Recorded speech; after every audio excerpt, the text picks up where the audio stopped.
যে অনুষ্ঠান, এত বড় অনুষ্ঠান ডায়মন্ড হারবার জুড়ে আমাদের দুজন বিধায়ককেও আমরা পেয়েছি, তার সাথে এই যে এত লড়াইয়ের পর আমরা জিততে পেরেছি অবশেষে, আপনারা বিজেপি জয়ী হয়েছে, কি বলবেন সে বিষয়ে? দেখুন, আজকে কিন্তু আমাদের অত্যন্ত গর্বের দিন। আনন্দ তো অবশ্যই, যে ডায়মন্ড হারবার জেলা জুড়ে যে রাজ চলতো, তথাকথিত তিনি নিজেকে ডায়মন্ডের যুবরাজ বলতেন, সেই অভিষেক ব্যানার্জি ডায়মন্ড হারবারের সাংসদ এখনো বর্তমানে তো বটেই, কিন্তু তিনি কোথায় চলে গেছেন, কোথায় লুকিয়ে গেছেন আমরা দেখেছি যে তাকে কিভাবে হেনস্থা হতে হয়েছে জনসাধারণের কাছে। সেটা আবার কিন্তু এই জেলা না, অন্য জেলায়, মানে এই জেলায় এতটা দুর্নীতি করেছে যে অন্য জেলাতেও কিন্তু তার প্রতি সেই রাগটা আছে, তাই এরকম দেখা গেছে। সেই জায়গা থেকে দাঁড়িয়ে লড়াইটা ছিল অত্যন্ত কঠিন।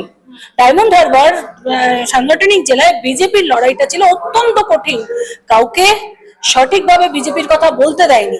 সেই জায়গায় দাঁড়িয়ে কিন্তু আমরা চোখে চোখ রেখে লড়াই করে কিন্তু বিধায়ক কিন্তু এনেছি।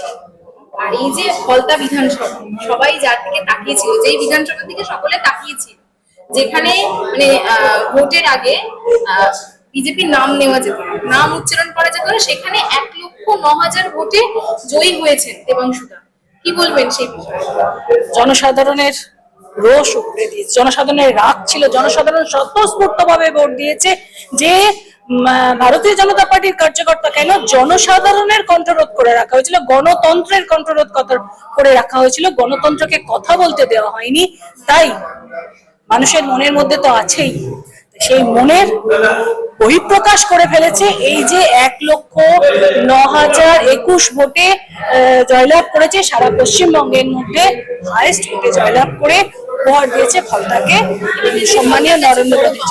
অবশ্যই ফলতার কাছে বড় পাওনা, সারা পশ্চিমবঙ্গের কাছে বড় পাওনা, ভারতবর্ষের কাছে বড় পাওনা, ডায়মন্ড হারবারের কাছে তো বিরাট বড় পাওনা, নতুন করে বাঁচা, নতুন করে স্বাধীনতা পাওয়া। এই যে কিছুদিন আগে দেখলাম তৃণমূল কংগ্রেসের সুপ্রিমো মমতা বন্দ্যোপাধ্যায় ধর্নায় বসেছেন এবং তৃণমূলটা ভেঙে একেবারে বিভক্ত হয়ে গেছে। ঋতব্রত বন্দ্যোপাধ্যায় যিনি দল আলাদা করে ফেলেছেন, সেই বিষয়ে আপনার বক্তব্য কি? দেখুন, তৃণমূল কংগ্রেস যেটা আমাদের কিন্তু একটু পিছিয়ে গিয়ে আপনারা দেখতে পারেন, আমাদের যিনি রাজ্য সভাপতি আছেন সম্মানীয় শ্রমিক ভট্টাচার্য মহাশয়, তিনি কিন্তু বারবার কিন্তু উল্লেখ করেছিলেন যে তৃণমূল দল চলে গেছে, তৃণমূল থাকবে না, তৃণমূল চলে গেলে সেটা একটা প্রাইভেট লিমিটেড কোম্পানি, সেটা একদম ঝরঝর করে ভেঙে পড়বে। ভোটের রেজাল্টে সরকার গঠনের 1 মাস না যেতে যেতে সেই দৃশ্য পরিষ্কার। কোথাও গিয়ে 15 বছরের একটা সরকার 15 দিনে শেষ। 15 বছরের সরকারটা টিকে ছিল, ওরা জোর করে টিকিয়ে রেখেছিল, মানুষকে ধমকিয়ে চমকিয়ে টিকে রেখেছিল, মানুষের গণতন্ত্রকে রোধ করে টিকিয়ে রেখেছিল। সেই জায়গায় দাঁড়িয়ে যখন মানুষ গণতান্ত্রিক অধিকার ফিরে পেয়েছে, তখন 15 দিনে একদম ভেঙে চুরমার করে দিয়েছে।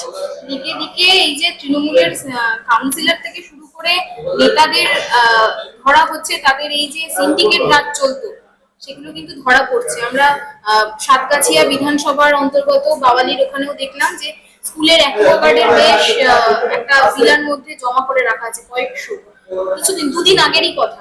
সেই বিষয়ে কি বক্তব্য, সেটা জানা গেছে সেখানে পুষ্পা, জাহাঙ্গীর খান যিনি বলেছিলেন, তিনি তার ওখানে কার্যকর্তারা যারা ছিলেন তারা এই কাণ্ড ঘটিয়েছে, কি বক্তব্য? পুষ্পা সর্বজিত, পুষ্পা অতীতেরও যদি বাইরে কিছু থাকে সেটা এখন হয়ে গেছে, পুরো সাফ হয়ে গেছে।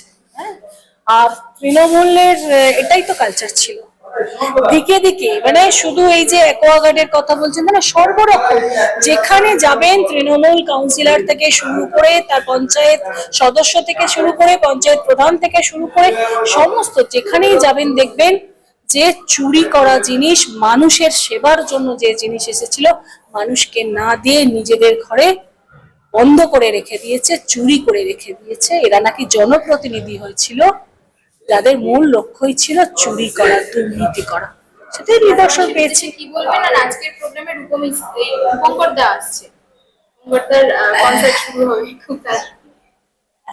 আমি সমস্ত ডায়মন্ড হারবার সাংগঠনিক জেলার সবাইকে বলতে চাই, আমরা নতুন করে স্বাধীনতা পেয়েছি, মানুষ আমাদের দুহাত তুলে আশীর্বাদ করেছে, মানুষের যে আশা আকাঙ্ক্ষা আছে আমাদের প্রতি, আমরা যেন সেটা পালন করতে পারি। আমরা যেন সেই আশা আকাঙ্ক্ষাকে নিয়ে আমাদের দলকে যেন আগামী 50 বছর ধরে এগিয়ে নিয়ে যেতে পারি। আর আজকে আমাদের এই মহা অনুষ্ঠানে রূপঙ্কর বাগচি, সম্মানীয় রূপঙ্কর বাগচি মহাশয় গায়ক আসছেন। আমরা ওনার থেকে নিশ্চয়ই খুব সুন্দর সুন্দর গান শুনতে পাবো। আর একটু অন্য জগতে গান শুনে নিজেদেরকে একটু রিফ্রেশ করে কিন্তু আগামীর কাজে কিন্তু আগামীর লক্ষ্যে কিন্তু এগিয়ে যাবো।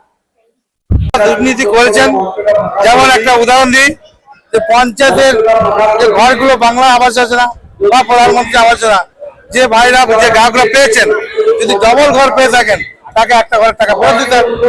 এটা যে করেছে তাকেও পানি বেঁধে হবে। এরকম টাইপের যারা যারা দুর্নীতি করেছে বা কাটমানি খেয়েছে সবাইকে পানি বেঁধে হবে। আপনি যাকে হারিয়েছেন সেই মন্ত্রীরাম পাতি অনেক কি করবে? প্রচুর দুর্নীতি হয়েছে, আমার কাছে রিপোর্ট আসছে। এখন তার তদন্ত করছে আমরা। প্রকৃত তথ্য পাওয়া গেলে তারও ব্যবস্থা হবে, কাউকে ছাড়াবে না। এই সাধারণ মানুষের টাকা যারা নয়চয় করেছে এবং সাধারণ মানুষকে যারা খেলেছে আর তাদের প্রতি অত্যাচার করেছিল, কাউকে ছাড়াবে না। আমরা পুনরায় বলেছি, যারা যারা আমাদের অত্যাচার করে মেরেছিল, মারধর করেছিল, মারা গেছে, তাদের পরিবারকে হলো রিওপেন করা ছিল। হ্যাঁ, এখনো দপ্তর আমাদের জানতে পারিনি আমরা, যেটা জানবেন আমাদের সবাই। আমরা আমাদের পার্টি সেই পার্টি, আমরা জানতে পারি না। শোনার কথা নেই দাদা, এটা আমাদের পার্টির একটা আদর্শ আছে, সেই আদর্শের উপর ভিত্তি করে আমার চলবে। পার্টি যেটা ঘোষণা করবে সেটা আমি ভাববো যে আমার কি দপ্তর।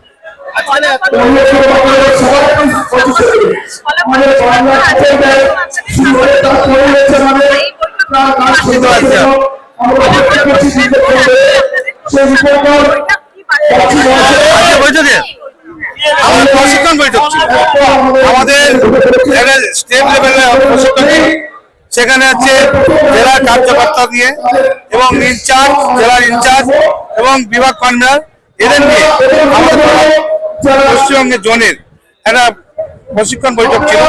পণ্ডিত প্রশিক্ষণ বৈঠক আগামী দিনে আমাদের একটা ডেট ফিক্স করা হয়েছে, 26শে জুলাই পর্যন্ত প্রশিক্ষণ বৈঠক চলবে।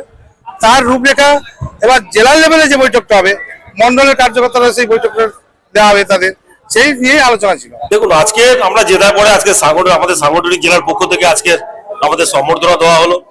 এটা জেলার, আমাদের জেলাতে ভোটই হতো না, সেখানে জেতা তো দূরে থাক, এবারে ভোট হয়েছে, আমরা 2টো আসনে জিতেছি, আরো 4টে আসনে আমরা কন্টেস্ট করেছি। এবার পঞ্চায়েত, পৌরসভা, অনেকগুলো পঞ্চায়েত, পৌরসভা আমরা জয়লাভ করবো এবং প্রায় সবই জিতবে, কারণ তৃণমূল দলটাই উঠে গেছে। আর তৃণমূল বলে আর কিছু নেই পশ্চিমবঙ্গে। আমরা জেতার আর কদিনের মধ্যেই তৃণমূল দলটা শেষ হয়ে গেছে, আর তো প্রতিদ্বন্দ্বী বলে কেউ নেই। অতএব আর বিজেপি সব জিতবে, পঞ্চায়েত, পৌরসভা আর জেলা পরিষদ যেগুলো নির্বাচন হবে সবকটাই বিজেপি জিতবে। তথাকথিত পুষ্পা আপনারই বিধানসভায় ছিলেন, তার এখন বর্তমান দেখুন, এসব অতীত হয়ে গেছে, এখন ওগুলো হচ্ছে এখন অতীত। এখন বর্তমানে ভারতীয় জনতা পার্টির সরকার হয়েছে, যার মুখ্যমন্ত্রী হয়েছে সম্মান শুভেন্দু অধিকারী, আর আমরা বিধায়ক হয়েছি। উনি হচ্ছে রাজ্য চালাচ্ছেন, আমরা বিধানসভা চালাচ্ছি, এবং মারাত্মক সমন্বয়। এবং আমাদের ফলতা শুধু নয়, ডায়মন্ডহারবার সাংগঠনিক জেলায় 4টে যে বিধানসভা রয়েছে, প্রত্যেকটায় দেখবেন কিভাবে উন্নয়ন হয়। এবং তিনি কথাও দিয়েছেন ফলতার জন্য, এবং আমরা আমাদের আশা যে উনি বিশাল কোনো প্যাকেজ দেবেন এবং আসবেন, এবং ফলতা মানুষের যে আশ্বাস দিয়েছেন উনি এবং নিরাপত্তা দিয়েছেন, সেই জন্য ফলতার মানুষজন ওনার কাছে চিরকৃতজ্ঞ। বিধায়ক হিসাবে নয়, উনি নিজেই আগেই ঘোষণা করে দিয়েছেন ফলতার জন্য আলাদা প্যাকেজ দেবেন। এবার উনি এই মাসের মধ্যে আসবেন, যে বলেছেন আমাকে যে এই মাসের মধ্যে আসবেন, এবং আসার পর কি প্যাকেজ ঘোষণা করে দেখা যাক।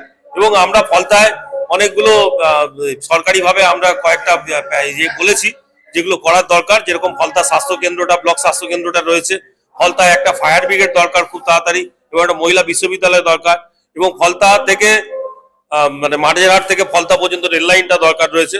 এগুলো আমরা বিধায়ক হিসাবে অ্যাজ এ প্রপোজাল আমরা দিয়েছি, এবং সেটা অ্যাকসেপ্টও হয়েছে, এবং যত তাড়াতাড়ি সম্ভব এই কাজগুলো শুরু হবে। আর পানীয় জলের একটা সমস্যা রয়েছে, পিএইচ এর সঙ্গেও কথা হয়েছে, সেটা নিয়ে আবার আমাদের মিটিং চলছে। যত সম্ভব পিএইচ এর পানীয় জলের যে সমস্যাটা আছে এটাও কেটে যাবে। আজকের এই যে মানে এটা বলতে গেলে বিজয় উৎসব, এক প্রকার। সম্মান দেওয়া হলো সকলকে, যারা ফিল্ডে বুথ লেভেল থেকে কর্মী যারা ছিলেন তাদেরকে সকলকে, তার সাথে মন্ডল সভাপতিরা ছিলেন, রাজ্যের বিভিন্ন স্তরের যারা নেতৃত্ব ছিলেন সকলকে সম্মান দেওয়া হয়েছে। কি বলবেন? দেখুন, আজকের আমাদের এই ডায়মন্ড হাবড়া সাংগঠনিক জেলা, আপনারা জানেন আমরা এটা খুব ভয়ঙ্কর ভাবে আমরা লড়াই করেছি এবং তার বিরুদ্ধে লড়াই করেছি সারা বাংলার মানুষ দেখেছেন। এখানে একজন পুষ্পা ছিলেন, তার বিরুদ্ধে আমাদের লড়াই করে দুটো বিধায়ক বের করেছি। আর সে সারা বাংলার মতো আমাদের এই জেলাও স্বাধীন হয়েছে। এটা পিওকে ছিল, পাক অধিকৃত কাশ্মীরের মতো আমাদের একটি বিধানসভা ছিল ফালতা। আজকে সেইখানে থেকে আমরা বিধায়ক বের করেছি। আমাদের একদম নিকটতম বিধায়ক আরেকজন বিধায়ক অগ্নিশ্বর নস্কর, দেবাংশু পান্ডা।